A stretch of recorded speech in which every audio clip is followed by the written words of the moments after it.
listening to episode 142 of the SBP Podcast Mobile Filmmaking, and I'm your host, Susie Botello.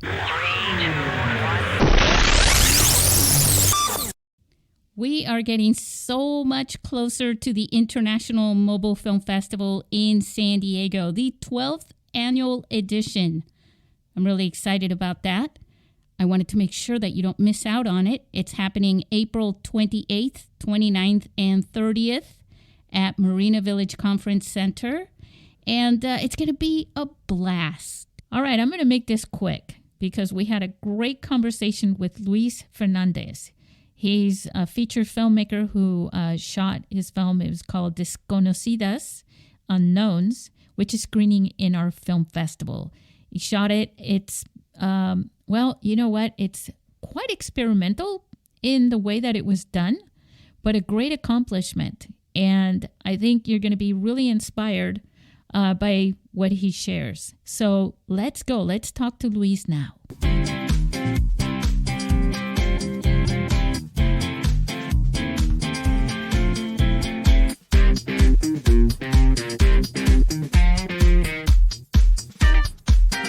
Hey, Luis, where are you right now? I'm in LA, Susie. Great talking to you. The city of angels. Yeah, I'm an angel, though.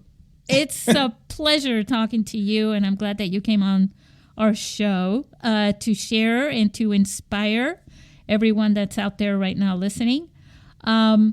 Luis, you are one of the filmmakers that's going to come on in our film festival in person. And you're also an actor and a filmmaker, a performer, a speaker. You're an everything guy. Yeah, kind of. Yeah. Now, your film is one of the feature films that will be screening at the festival. And this is in April 28th through the 30th of April. Well, I said that twice. It's a big month. Exciting.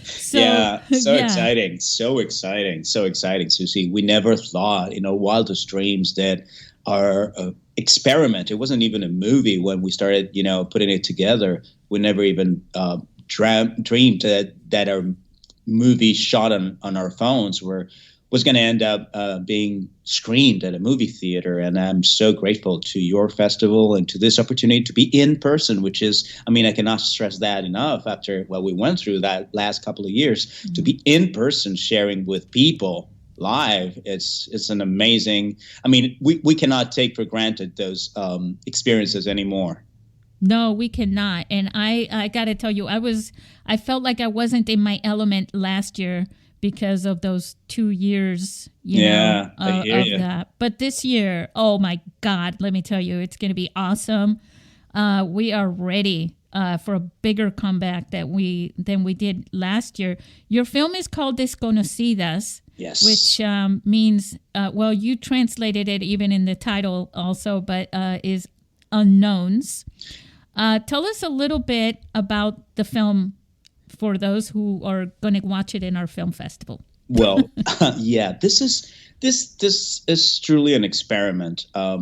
It happened right during quarantine. For a long time, we come from Venezuela, my wife and I. We were both actors and writers and producers, and we've been creating our own projects for 20 years now, mostly for the stage. And we've been living in the U.S. for the last 8 years, and our country, Venezuelans have been migrating in masses. We have like 6 million Venezuelans scattered all over the planet.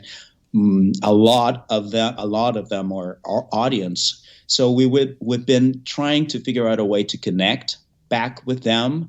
But I'm talking they're all over, from Sydney to Sweden, from Spain to the U.S. So it was very, we didn't know how to do that. And while we were quarantining, I was on my phone 24/7, like the rest of us, looking at the news, reading everything and trying to figure out what was going on out there. And my wife told me, that's Mimi Lazo, producer and star of the movie. She said, you know what, you're going to use what you have in your hand to start telling our stories and to recreate what we've been doing on stage, because we discovered Zoom as a tool to connect that we didn't. I mean, we knew it existed, but we didn't know how useful could it be just to create and to connect. So we started. She called her friend and a brilliant writer, Monica Montañez, who was coincidentally working on a project of a master she did in the arts about immigration, and she had this random set of scenes about her true story about migrating to Madrid with her daughter and her mother, who was suffering from Alzheimer's. And so she sent over those pages, and they were incredible. And Mimi called her acting coach and fabulous actress, Veronica Lo. She was in Chile. She was 83 at the time and retired. And she said, you're coming out of retirement and you're going to act. And she said, how? Well, we're going to do this via Zoom, and shot on iPhones. And then this happened. And it was a fantastic experience. So you guys were going to do this already, and then the pandemic happened? No. It was after the pandemic. Okay. Yeah, we came up with the idea of having we were in Madrid at the time. Yeah. Veronica, who plays her mom, was in Santiago de Chile, and the girl that plays Mimi's daughter was in LA, and we just created one apartment with 3 rooms that were in different cities, different countries, but it appears to be one single apartment in the film. Now, I got to tell you, that was mesmerizing for me, because you had to do that with the cinematography. Yeah. I want to talk about that, but go on. Tell us more about. No, it was just. Story. I mean, we didn't know how to make that work at all, but we were able to workshop it as you do when you have, because I mean, what happened during the pandemic in terms of movie storytelling with the phones is that the excuses that all filmmakers come up with for not doing their films because they're afraid, basically, is because they don't have the budget. But when you can tell them with the phone, then there's no excuse. And so we were thrown. And the resources, because the resources all center around the camera, because if you have no camera and you have everything else, you still don't have a film. Exactly. So when you have it in your hand, and so there was no excuse. So let's do this. And what is this? That was a question. How do you make this work?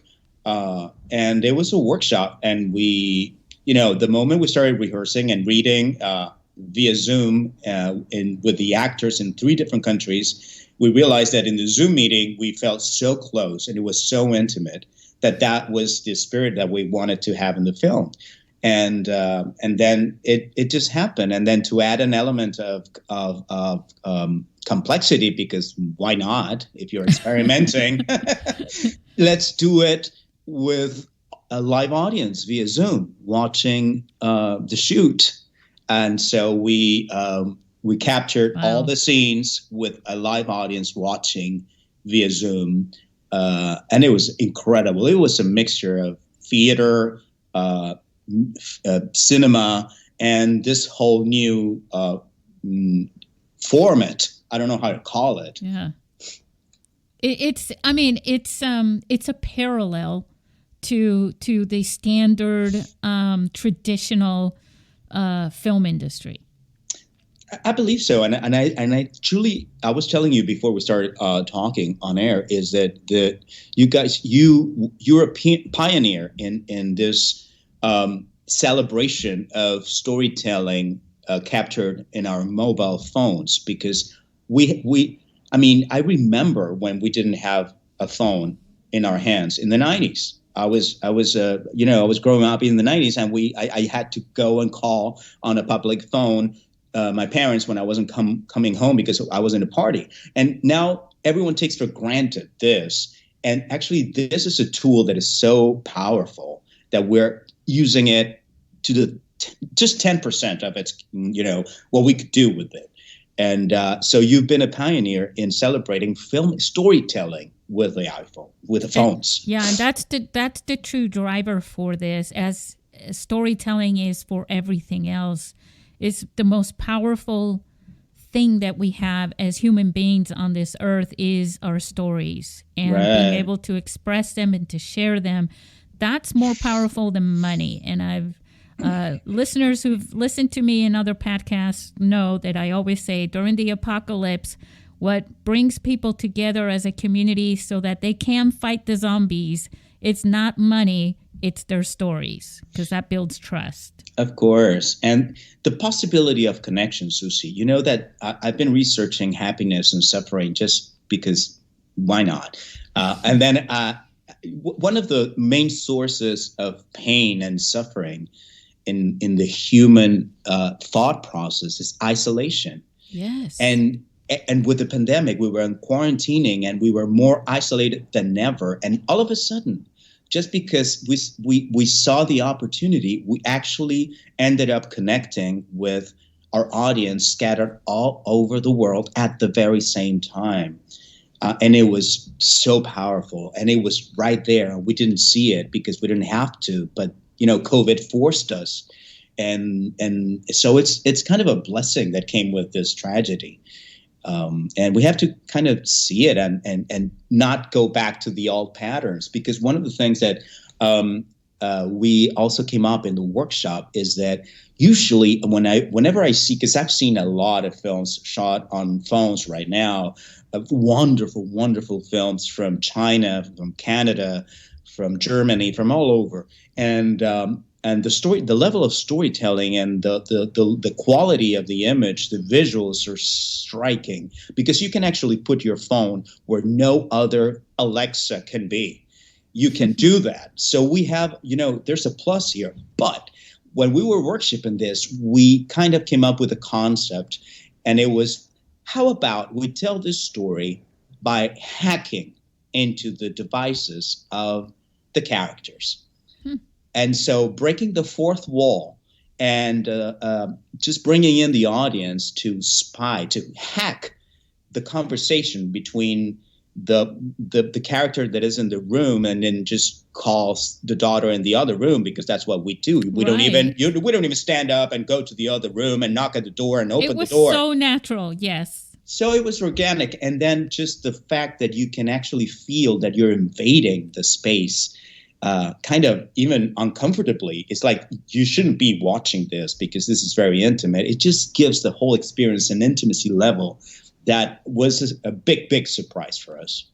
You also had one of the things that I always emphasize a lot, which regardless of whether you're filming with a smartphone or not, it's hard with a lot of films to focus on the characters. But the characters in narrative film are the stories. They are the main participants in that story. It's very important to have good actors, and you accomplished that in your film, and that is part of the driver for such a good story. Because so one of the ways that I watch the films here when I'm screening them for the festival is I turn off all the lights. I watch them at night. I have these huge speakers, and I put it on the biggest screen I can find at home. I only have two.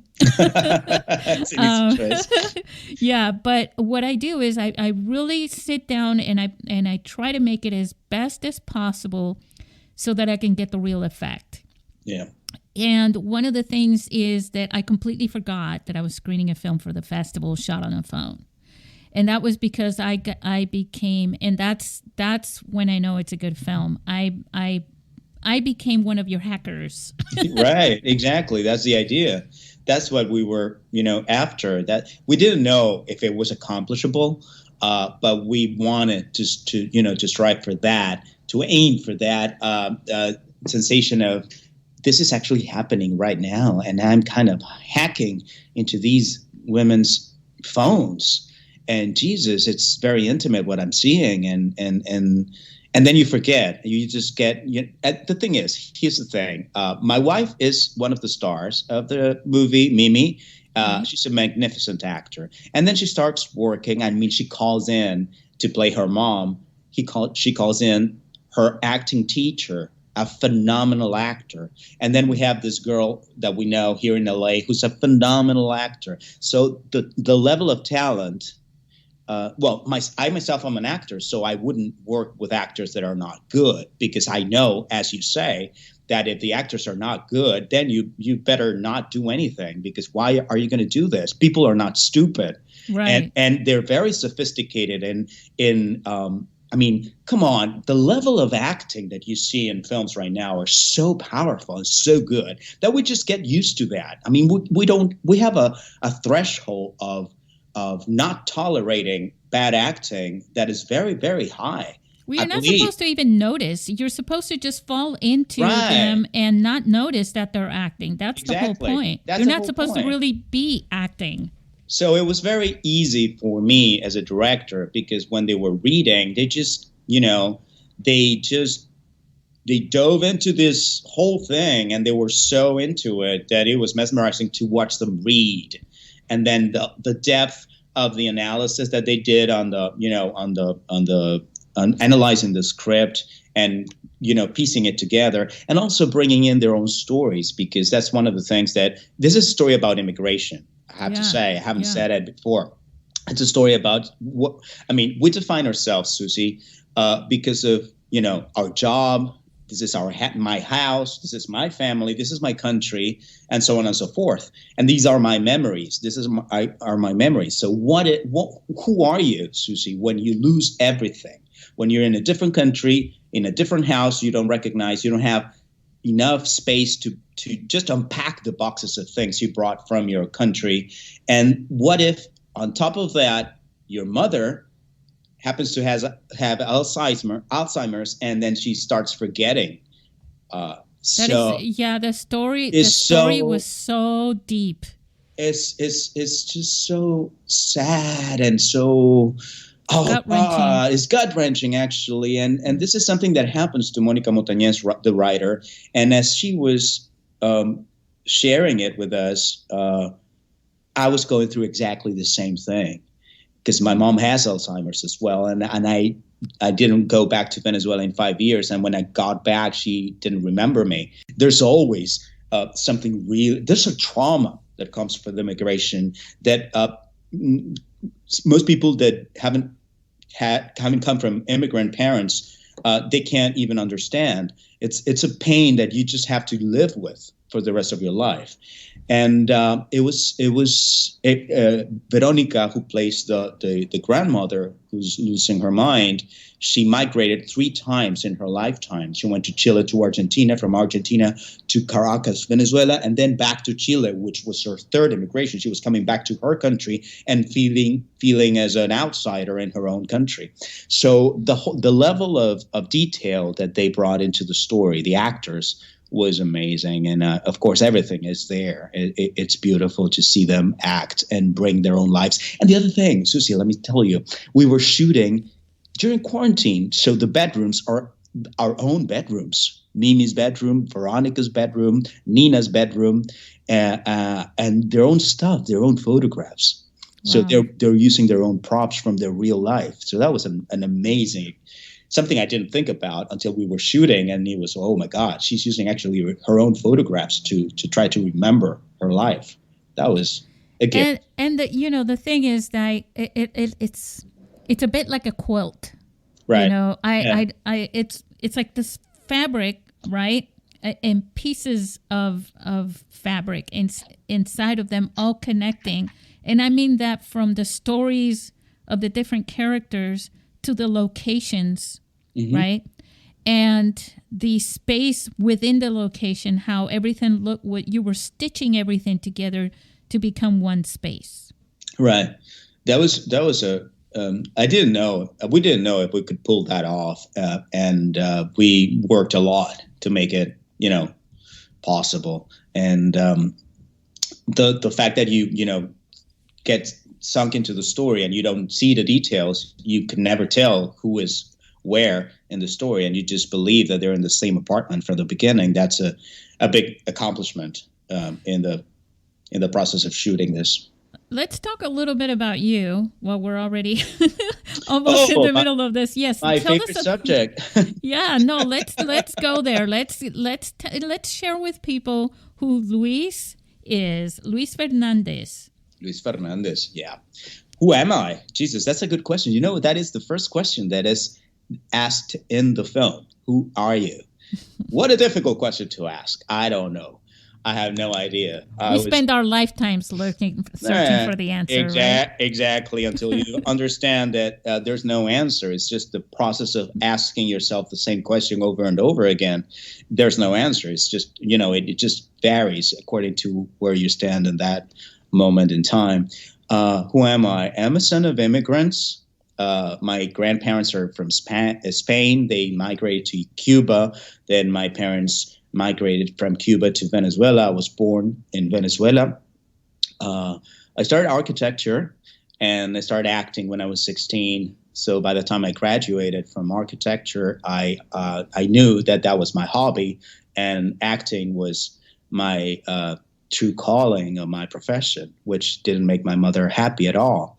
And I started acting as a way of know myself, to figure out who I was, because I was very shy. And then by playing other people, I kind of allowed myself to be myself, to speak my own voice through the voices of other characters I was playing. And then I met Mimi, when Mimi and I have been together for 28 years, when we were doing a play together. And Mimi's a powerhouse. She's one of the biggest stars in Latin America, and a great producer and a visionary. And we started, working on our own projects after we realized we wanted to tell stories that nobody else was writing for us. So we just teamed up with writers like Mónica Montañez and others who came up with the stories we wanted to talk about. And our goal has always been to put the magnifying glass in the complicated questions of life. And we've been doing so through comedy, drama, musicals.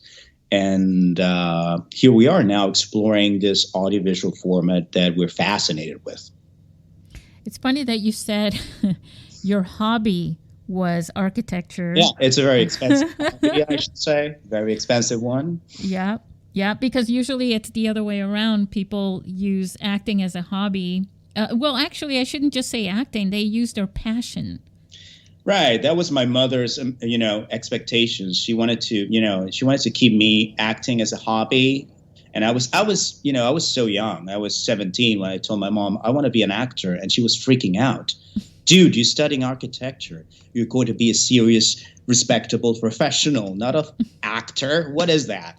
So when I graduated, I just gave her my title, and I said, well, now I'm off to the theater. And she wasn't happy. I don't think she ever was. It was a disappointment for her, big time. But it is what it is. I'm happy I was brave enough to pursue my passion when I was 16 and not pay attention to what others, including my parents, wanted me to do. Otherwise, I would be a very respected architect and a very unhappy one. And that's how you go from a path to a journey. There you go. You step from the ideal profession, which is your path, right? Your career path, into your passion, which is the love of your life, right? Mm-hmm. And that's your journey. That's where you really grow and expand. And as an actor, what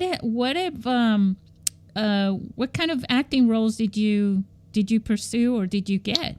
Do you know what, Susie? Now, because I've been exploring the filmmaking part of it, the writing part of our industry more and more, of the storytelling, being behind the cameras more and more, because I've been acting since I'm 16.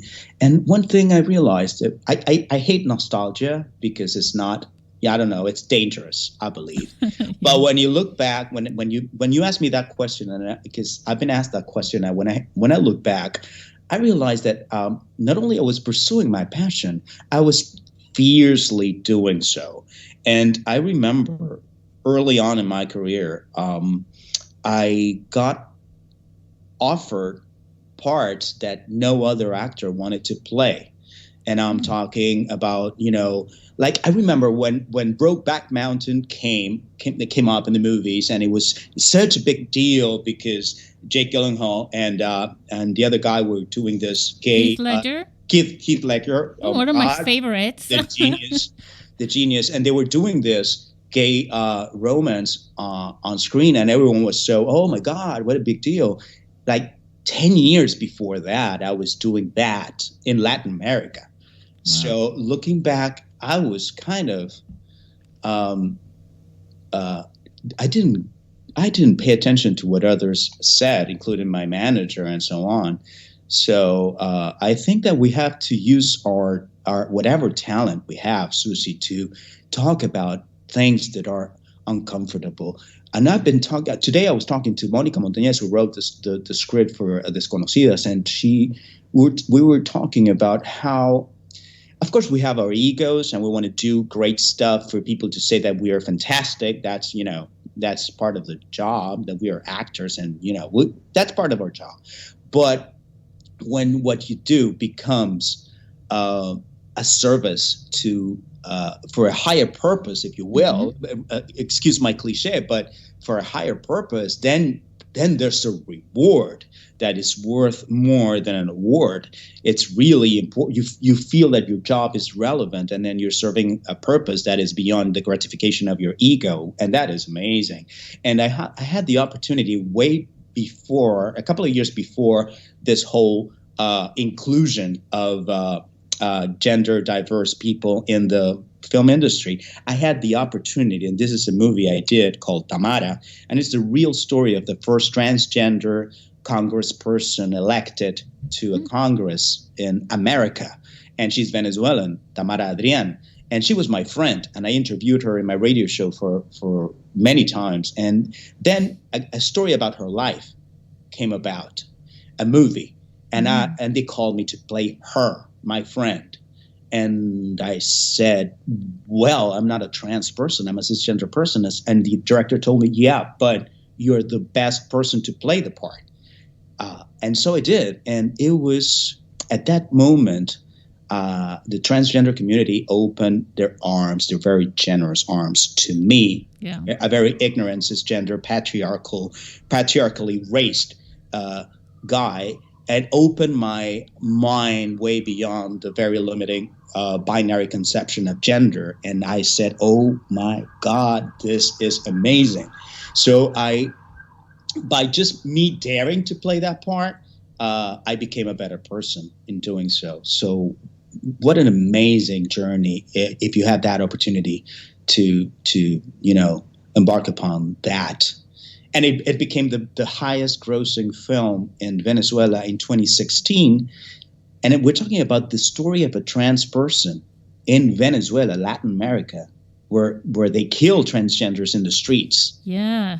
So that gave me an answer. Audiences are not only ready, they are hungry for stories that are beyond the boundaries of what we consider politically correct or normal, because we need to evolve, and they're asking for it. Audiences are asking for it, and we as storytellers, we need to address that need, and we need also to include all kinds of people in the process of creating.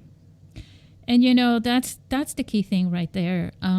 I think it was like 2007, 2008, where every movie that was playing at a home box office movie, right, was some sort of a superhero movie or action film. And the stories were just very generic. It was all there just to make money.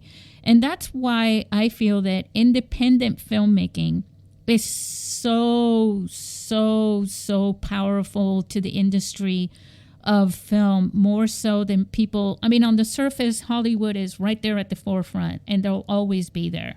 Of course, and there's no point in fighting it. I mean, I love Hollywood. Yeah. But you also have to love To Leslie this year. It's an amazing thing that a very small film is actually has an Oscar-nominated actor in the forefront, and they had no money to promote that because it's just political. And then when you see that just with social media, you can push an actor to the front of the line and just have her work seen and people voting for her. That's amazing. Times are changing, and it's awesome to be part of that change. Yes, most definitely it is. And again, it's all about the stories, and that's what I love about that, and the fact that you were talking about Brokeback Mountain, and that was an independent film when it first came out. It wasn't until they got all the attention that it got that the studios came in and they wanted to, because I remember when that film came out. I'm that old. Come on. That's not about age. I remember when it came out, and I went to movies to see it. Yeah, and there were lines of people around buildings in the smaller local theaters because the major theaters weren't playing it yet, and it wasn't until later that they said, well, you know what? We want the money of the masses of people that are, lined up around the theaters, the smaller theaters, and that's when that happened. It's not a bad thing. Brokeback Mountain won a bunch of awards because of that, and it, I forgot the name of the director. Ang Lee. Yes, Ang Lee. So it brought a lot, to him as well. From that point forward. Yeah. So yes, of course, there's benefits to Hollywood, but a lot of people, it's so going back to the mobile filmmaking thing. I had a lot of people a lot of friends and a lot of people that I worked with who were dying to get into the Hollywood scene. Right. And as soon as somebody finds out you're an actor, or that you work on a film or whatever, they want you to help them get in. Right. For me, I've always felt a little bit of guilt about that. Probably one of the things that pushed me into this with empathy is the fact that I was privileged in that sense because I was accidentally pushed into it by counselors at school. I was going to be a paralegal, Luis. Oh. Yes, I didn't know what I was going to be. Oh, because, thank God we didn't lose you to. No, right? Lawyer's office, Jesus. So, that was just my trick to get to pass the bar exam and become an attorney, and I thought I was going to help people that way. Right. But my artist inclination when I was a child was dubbed just as yours was, because everybody said, you can't do that. You need to do this. You need to do something different. They didn't say this, just something different. And I didn't know what to do, so I spent half my life lost. And so the privilege of being able to work in video and then films and things like that was something that came to me. I didn't go begging for it. And for people to come to me and beg for it, I felt like you shouldn't have to come to me and beg me. The thing is, Susie, I believe that, and this sounds also as a cliche, and everyone says it when they're, in a privileged position. I am not in that level of privilege, but they used to say, well, create your own way in. Just create your own way in. And I think that you're doing a great job in promoting this, because a lot of people, I've been experimenting with mobile filmmaking or storytelling, I should say, in different projects. And whenever I get my project out there, seen by someone, they tell me, oh, I liked it a lot. Now you're ready to make a real movie. And I said, well, no, this is a real movie. Exactly. Come on. I don't need an Alexa. Jesus, I'm doing a real movie, and this is it. It's a whole genre in itself. It's just a mobile filmmaking, and with no concession. You don't have to make concessions. It's not going to be worse or better. It's just going to be a compelling story told. Just happen to be shot on devices. That's the only different thing. And so to be proud of what you're doing with a phone. And not, aspiring to now, let's do it with the next big camera that comes my way. It's just, it doesn't make a difference. When you have a powerful story, people are not thinking about the very tiny technical detail of the whole thing. They're just pulled in. You know who is thinking about it though, Luis? Who? People who dream and feel like they can't get there without a big camera. And that's why I like to point out, and it was shot with a phone. Because then it inspires them. Really, I have that. I have this phone. You're going to see at the film festival, Luis, people who go there to watch a movie and they're looking at it and they're going, wait, I have a phone like that. Yeah, exactly. I mean, everyone, all of us, we have a phone in our hands who happens and a to be story. We all have a story. Yep. Everyone has a story to tell. And we have a phone that happens to shoot in 4K to be projected on the biggest screen. Mm-hmm. So go out there and tell your story, write it down, do your work, do the homework, and surround yourself with people, creative people that will just join you in this effort. I think that the biggest challenge that you have as a promoter of mobile filmmaking is that you are taking away the sacred excuse of the filmmaker. You know, the insecurity of the filmmaker is so big, and the self-doubt is so powerful that you start saying, I haven't shot my film because I don't have the budget. You know, the process is so complicated. I have to, pitch my story, and people have to put a lot of money in it, and so on and so forth. And that is not true. You're just telling people in their faces, you're not doing your film because you don't want to, because you can do it with all that. Yes, but what happens to people a lot, psychologically, right? You get used to saying, I can't do this, and you become that character, right, that can't do this thing. And that becomes the rest of your life doing that. And that feels comfortable because you've been saying that for so long. But you have to step outside and say, I can do it, and I'm going to do it this way. This podcast has turned into a self-help workshop. Let me tell you something. Our industry specifically, I mean, we are in front of the camera. We are being judged constantly by others. People always have an opinion about you and your work, and then you and your work becomes, that line becomes blurry, and then the opinions are about you, not about what you do, and then it becomes a whole mess. But we have to do our soul-searching process. And in the end, Susie, what happens, I believe, is that you particularly are kind of a supervillain, because what does a supervillain do? They come and try to change things, and then the superheroes will go out of their way to stop you and make things stay the way they are. So you're going to get a lot of resistance in bringing this. I bet you had already. But oh, gosh, you don't even know. Right. Yes. So I'm happy to join your supervillain club and tell people, listen, this can be done. If you're not shooting your film, it's because you don't want to and because you're afraid. So go out with your phone and shoot it.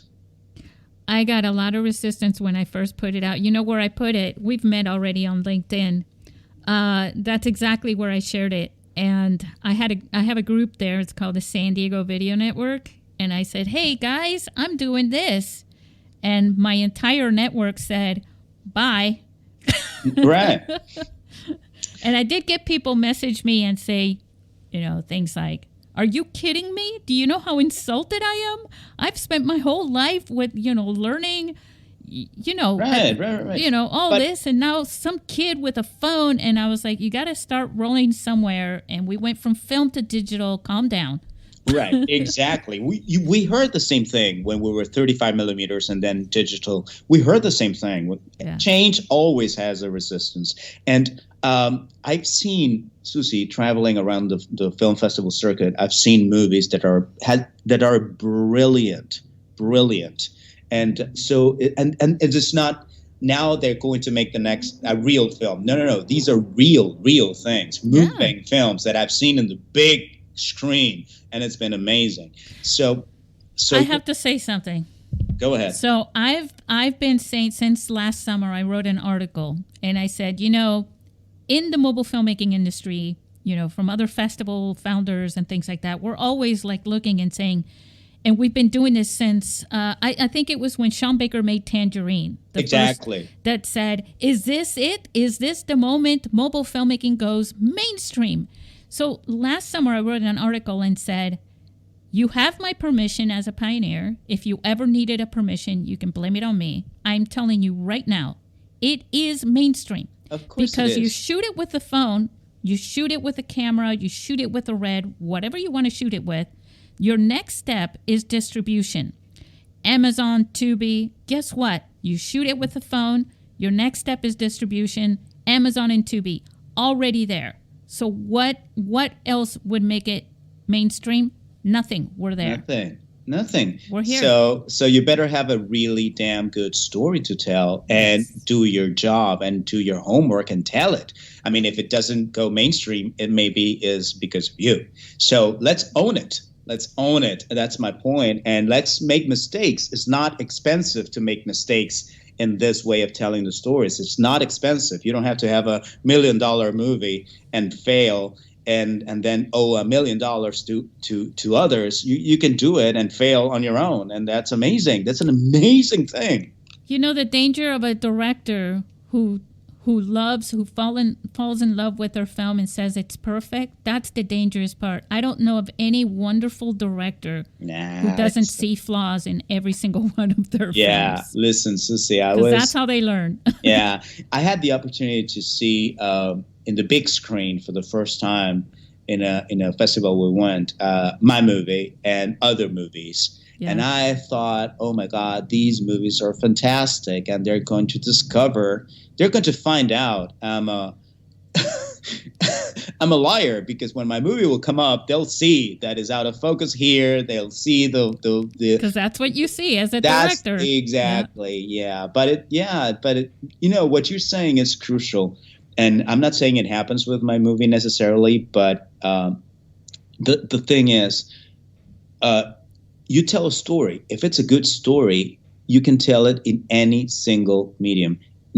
You can just tell it like they did in the early ages, or you can shoot it, or you can stage it, or you can do it in any single format. If it's a good story, if it's a relevant story, if it poses difficult questions, and you bring people together to ask ourselves the difficult questions together, regardless of the answers that we come up after that, that is worth the effort, and that it doesn't really matter. So, so I think filmmaking, though, is the best way to tell a story because of the reach that it has for people. It creates empathy in a way that other ways don't. And I think that's because of all the senses that we have that's involved. When you're watching a film, there's no effort involved. You're sitting there and you're crying, right? You know, and you're feeling it, and you're feeling empathy for that poor person right there who is on the sidewalk, on the ground, getting stepped on. You know, you're feeling these things in a way that if you read something, your imagination takes over. So you're only getting half the picture. Right. Pun intended. Mm-hmm. And there's also so many psychological things that happen. You know this from your film. The gut-wrenching parts of your film, and I don't want to give away anything about your film because I want people to come to the festival, meet you, and watch the film. But there's gut-wrenching parts that you don't see, but you feel. Right. And that's because you did a really good job, and they did a good job as the characters in the acting, but the story in itself, it connects with people. Well, Susie, I'm a child of the movies, and my mom was a very shy person, and I think she escaped her frustrations, her personal frustrations in the movie theater, mm-hmm. and she took me with her like a Purple Rose of Cairo kind of thing, and I just, I was with her. I was a collateral damage of that, and as a very young child, I understood my mom's escape through film, and I think that she passed that on to me because we are all, and we don't even notice that because it just permeates the collective unconsciousness that we are children of the movies, and for the reason that you just said. And I disagree. It's not the only media because I'm a child of the theater as well, right. And I was born on stage, I would say. And when I go to a good play, it's just like my church. I mean, I'm not religious. I just go to the theater and I see God. And but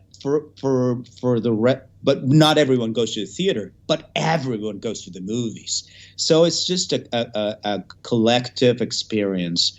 just sitting there. And you don't have to know how to read. Right.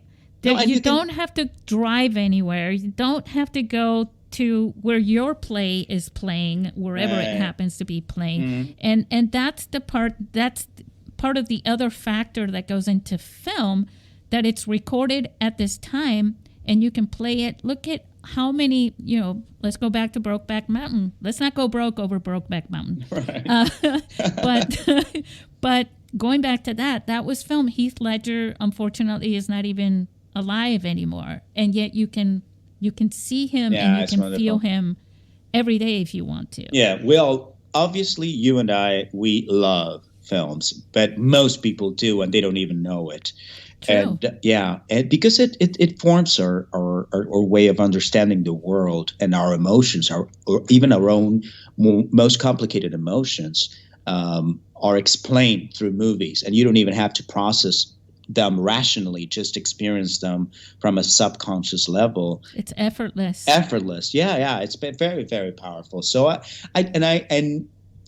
people say that movie theaters are dying. People are not going to the movies. I don't believe that. Maybe they are going less now, but they will come back, because it's just the collective experience of sitting in a dark room with a bunch of strangers and all at the same time experiencing the same thing. And that is as close as it gets to a spiritual experience. What do you feel when you're in front of a pastor or whatever religion you have, and you see something that is more powerful than just us individually, collectively?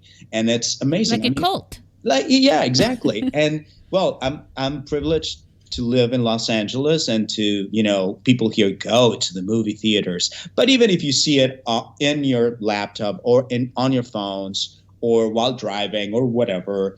Or like in the pandemic through Zoom. Exactly. So there's an infinite possibilities of experiencing the audiovisual thing and being affected by it. And especially, when you go to the Gen Zs, my son, for instance, he's always on the phone. He's always watching something. And it's a different thing. We don't even understand how those brains are wired, but they're going to change the industry for sure.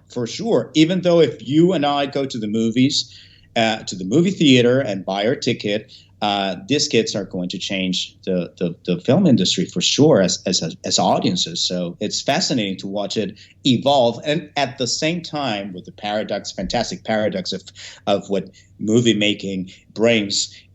We will always have a movie theater to go to and buy the popcorn and sit down and share with strangers in the dark.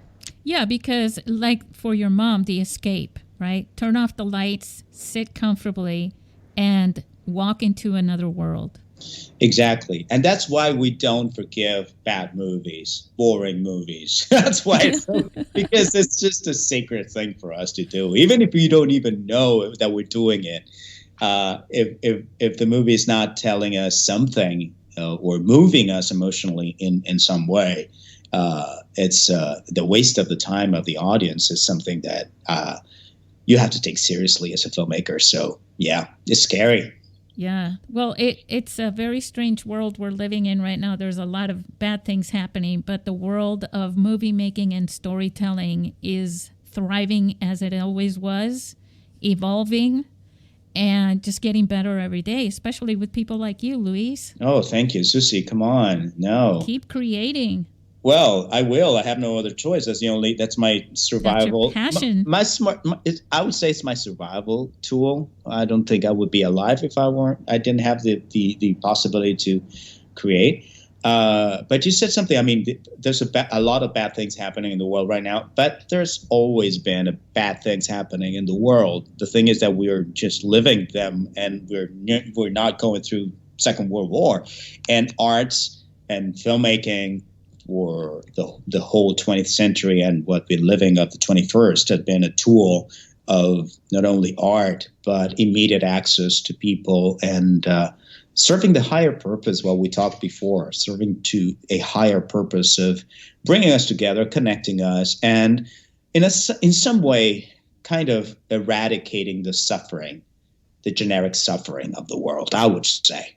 I want to ask you one thing more that I don't want to miss this part, and I think it's important with your filmmaking process for your film, is the sound. How, because it was, you're basically remote. Did you travel to every one of these places to film them? No. No, what we did is that I kind of I gathered three little production units in each city. One in Santiago de Chile, one in LA, and one in Madrid. But very little units, like 3 people, 4 people the most. Yeah. We were quarantining. So, for instance, Veronica, she was 83 at the time, so it was very difficult to shoot inside her tiny apartment in Chile. So only 2 people went in with COVID tests every day to make sure that everything was, safe for her, because it was dangerous for her health. Yes. At the very peak of the crisis, when we didn't know how bad it was going to be, and it was getting worse by the day. So it was kind of scary. So yeah, and I directed them via Zoom. So that was another challenge to the communication. Hey, I want to see the shot. So bring the computer to the phone and let me see the framing. And it was a bit complicated at the beginning, but then we kind of. And you had a live audience. We did the whole technical thing, and then we brought in the live audience when we were ready to shoot. We rehearsed it a lot, and then we brought in the live audience to watch later on. Because this was a whole day shoot. We just brought in the audience when we were doing the scene, and we put phones all over the place. That's the truth. We had 7 different phones in Chile, 3 different phones in LA, and like 10 phones in Madrid. So we were shooting the whole thing. I mean, everything was already, the phones were taped in the ceiling and in the walls, and it was fun. It was crazy, and we didn't know if it was going to work. And then all that material, all downloaded into a computer, and then start watching the whole thing and figuring out how to piece it together. That was another challenge, but it was so much fun. It just made the pandemic worth it, and gave us like an amazing answer to a question that we haven't even asked before. That's that. You challenged yourself big time. Instead of saying I can't because of the pandemic, you challenged it even greater than. I'm not going to say I challenged myself. I'm going to say my wife challenged myself and challenged me. And she said, listen, dude, just do this. Stop with the excuses. I don't want to hear it's impossible. Just do it. Come up with a way of doing it. And there was no way out. We were quarantining. I couldn't even go out. So I had to do it. Well, I'm looking forward to you guys doing your Q&A at the film festival. It's coming up in like 2 months now. It's 60 days, literally, almost. So. Oh, fantastic! And actually, we're going. It's Mimi and I and the other actor, Nina. Oh, nice. Who plays the daughter, also coming. Unfortunately, Veronica passed away in January. Oh. And we would have loved to have her in the Q&A via Zoom. She was a phenomenal woman and an artist and a teacher and a coach. She was amazing. But the greatest thing of this is that Mimi brought her out from retirement and made her act again. So she said goodbye with a serious piece of work that is amazing. You should watch her performance. And with the newest technology and most innovative way. Yeah. She just opening the door to the future. Absolutely. She rocked it big time. So we're very proud that we gave her that opportunity to do as her last performance of her life. So bravo. Yeah. What a gift. Yeah. What a gift for a filmmaker. For a performer, that's quite an exit. But come on, for me talk about being lucky to have an 83-year-old phenomenal actor give her last performance to your experiment and just go with it. I mean, fearlessly. You should see her. I mean, come and see her. Her performance is brilliant. Yes, everybody come and see it. Well, is there any this is very inappropriate after what we were just talking about. Any last words? Jesus. No, I'm not going to say any last words. I have those last words are going to, in about 47 years, I'll tell you the last words. I have many words, as you can say. I can tell many words to say, but just come on, celebrate mobile filmmaking. Join this festival, which is amazing. I congratulate you, Susie, for this pioneering and visionary celebration of storytelling. And I don't know. We just have to keep pushing for this to reach every single one. Every single device, we should, connect the devices of everyone to your films, the films that you're showcasing in your festival, and keep reaching, connecting people. Yes, that's the part. Well, welcome to the mobile filmmaking community, Luis. Thank you. We already love you. Thank you so much, Susie, for having me. And see you in person in April in San Diego. You bet. Now, here's one little thing that we always do. Say goodbye to our listeners. Thank you, everyone, for being there, patiently listening to everything I just said. I hope it was entertaining. And I hope you join us in celebrating storytelling in alternative ways.